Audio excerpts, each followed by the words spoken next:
Estonia's peat bogs are fixtures in local experience and folklore, but they also have big implications for climate change. Photograph by Sean Gallop. Getty Images. What looks like a typical northern European forest of scrubby Scotch pine, blueberry bushes, and ferns, about 15 miles inland from the Baltic Sea, turns out on closer inspection to be a peat bog, one that's been drained and mined. A 10-foot deep drainage ditch, now covered in foliage, still fills every time it rains. Furrows reveal where heavy equipment cut the peat into rectangular blocks, about the size of toaster ovens, which were dried and later burned in homes throughout the former Soviet Union. Juryat Salm wants to bring the wet bog back. "We are taking measurements to plan how big the dams are that we need," he says, hopping into the ditch and plunging a 5-foot-long wooden stick into the neon green muck. The ditch is already covered with sphagnum moss and tussocks of cotton grass. If we get the water higher, there is a good potential these species will spread out and make it suitable for conservation. Along with a group of Estonian environmental scientists, Salm, a stocky ex-graduate student now at the forefront of environmental policy here, is hoping to restore this bog to what it looked like before the 50 years of Soviet rule that ended in 1991. During that occupation, thousands of peat bogs across Estonia were drained, leaving an opening for forest trees and shrubs. While that might seem like a good thing, the problem is that these old peat bogs are leaking greenhouse gases, nearly 8 million metric tons per year of carbon dioxide, according to a 2015 report by the Nordic Council of Ministers. That's more carbon emissions than all of Estonia's cars and trucks combined. The CO2 comes from the layers of peat, mostly dead sphagnum moss, that is preserved in bogs by the wet conditions and by chemicals contained in the sphagnum, both of which suppress bacterial decomposition of the organic matter. When bogs dry out, the cap of living sphagnum dies, and bacteria start rapidly digesting the organics below. That turns the bog from a CO2 sink into a copious source. Learn more about how soil can help store carbon. Turning back the clock is simple in principle, says Salm. You just close the drainage ditches, so that rainwater and snowmelt raise the water table back to the surface. Then you allow sphagnum and other native plants to recolonize the marshy ground. This year, with $8 million in funding from the European Union, Estonia is hoping to restore more than 50,000 acres of abandoned bogs at 89 sites. If successful, the Life Myers project will be scaled up to abandoned peatlands in Latvia, Lithuania, Germany, and Poland.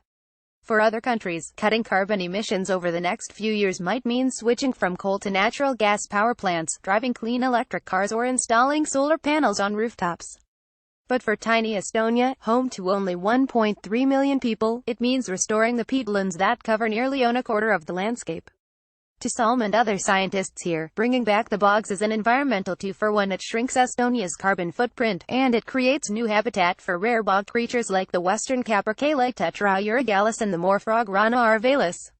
When we restore these areas, we keep carbon in the soil and recreate conditions so that carbon is absorbed, says Salm. But these bogs are also habitats for certain plants and animal species that live nowhere else. Scientists hope that by restoring Estonia's natural bogs, they can again serve as carbon sinks, instead of emitters. Photograph by Gali, Leif, Redux. The 457 residents of Lavassaar are a living legacy of Estonia's 4-century-old peat harvesting industry. Homes and apartment buildings are heated with peat burned in a bioenergy plant operated by Tutsi Tervas, the country's largest peat company. An old peat-hauling narrow-gauge railway line runs through the center of town. The Soviet-era train were running until 3 years ago, when tensions with Russia made it impossible to get replacement parts. There's even a museum with black and white photos of horse-drawn wagons carrying blocks of hand-cut peat. Tiit Sarmays started work at Tutsi Tervas in 1987, when it was Estonia's state-owned peat enterprise. He's close to retirement now and is the Finnish-owned firm's environmental manager. He takes me on a tour of the vast commercial peat harvesting area, nearly 10 square miles of dirt-brown fields. The harvesting process takes several steps. In the fall, excavators remove the surface vegetation and cut the top layer of sphagnum moss into blocks. Stacks of the dun-colored blocks freeze and dry in the winter. In spring they thaw and are shipped for use in garden beds and as insulation.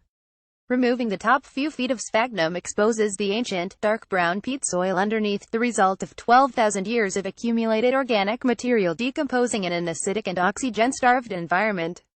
As the peat accumulates, it sucks up water and expands.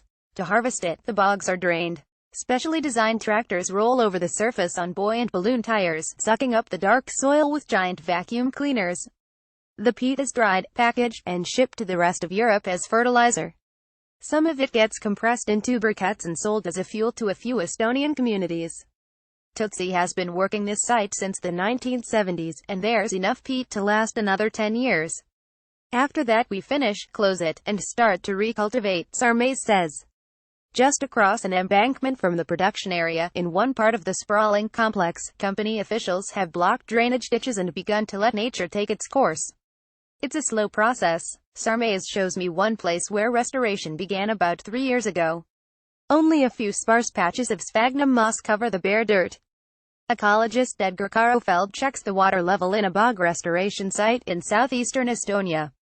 Photograph by Eric Neeler. Europe's commercial peat industry is watching Estonia's EU-sponsored bog restoration project with wary support. Peat is big business. Holland's global flour industry, for example, relies on Estonian peat. But in recent years some green groups have called for a boycott on peat, saying the harvesting contributes to global warming. The customers want us to be more environmentally friendly, says Eller Asram, site manager for Craveras, a Belgian-owned firm based in Estonia. Asram worries about new environmental regulations in Estonia that kick in by 2019. Just like strip mines for coal in the United States, Craver, Tutsi and other firms will have to reclaim the peatlands once they finish harvesting. We have to restore all the areas, Asram tells me in his office near the Tasibog production area. But how is the big question? The answer, says Edgar Karofeld, an ecologist at the University of Tartu, is that it isn't enough just to let nature take its course. Since 2012, Karofeld and a team of students have been restoring a 10-acre plot adjacent to Craver's commercial harvest area.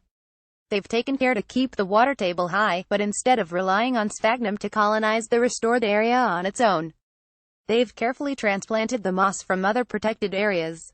Related, restoring Scotland's peatland. Now there are 100% bog species here, says Karofeld during a visit to the site. If you do it correctly, you can good results after 3 years. It depends on how much rain you have during the summer.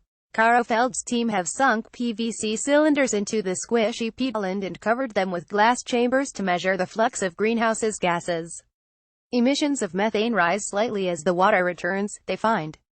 But in places where the sphagnum returns quickly, emissions of all three greenhouse gases combined, CO2, nitric oxide, and methane, go down. Some of our restoration areas are already a sink for carbon, Karofeld says. Estonia's big ambition make it an ecological trailblazer, but it's not the only country restoring bogs. Scientists from Canada and other Baltic nations are also experimenting with the process.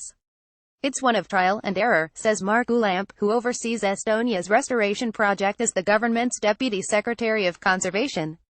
At Virubog, the closest nature area to Tallinn, the capital, and a popular spot for busloads of foreign tourists, a 3-year restoration failed because dams weren't built correctly.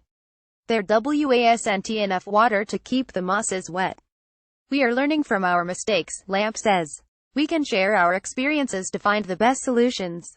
But he and his colleagues are starting with one crucial advantage. Estonia is a very wet country, says Lamp.